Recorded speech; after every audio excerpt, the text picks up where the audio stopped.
இனிய காலை வணக்கம். இன்றொரு செய்தி. உலகமே நமக்காக படைக்கப்பட்டதுதான். எல்லா வாய்ப்புகளும் நம்மை சுற்றித்தான் இருக்கின்றன.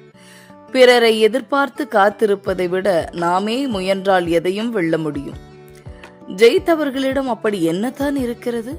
சாதிக்க வேண்டும் என்ற சபதம் இருக்கிறது, வாழ்ந்து காட்ட வேண்டும் என்ற வைராக்கியம் இருக்கிறது, வென்று காட்ட வேண்டும் என்ற வீம்பு இருக்கிறது, அடைவதற்கென்று ஒரு லட்சியம் இருக்கிறது, அந்த லட்சியத்தில் ஒரு தீவிரம் இருக்கிறது.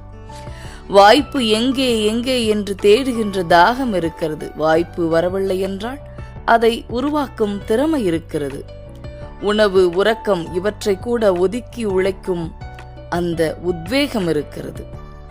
தடை, தாமதம், தோல்வி என்று எது வந்தாலும் சமாளிக்கும் தாராள மனம் இருக்கிறது. அடிமேல் அடிபட்டாலும் அடுத்த அடியை எடுத்து வைக்கும் துணிச்சல் இருக்கிறது. ஆகையால் நாமும் அடிபட்டாலும் கூட துணிந்து அடுத்த அடியை எடுத்து வைத்தால் வெற்றி நிச்சயம் நமக்கே. இருள் நிரந்தரமில்லை. ஒவ்வொரு இருளையும் காலம் வெளிச்சமாக்குவது போல் ஒவ்வொரு துன்பத்தையும் காலம் இன்பமாக்கும். வென்ற பின் அனைத்தும் மாறும். ஒதுங்கி சென்றவர்கள் தேடி வருவார்கள். குறை சொன்ன வாய்கள் நிறைகள் சொல்லும். உலகமே உங்களை உதாரணமாக்கும். மனம் தளராமல் முயற்சி செய்யுங்கள், வெற்றி உங்களுக்கு என்று சொல்லி இந்த நாள் உங்களுக்கு மிகச் சிறப்பான நாளாக அமைய என் வாழ்த்துக்கள்.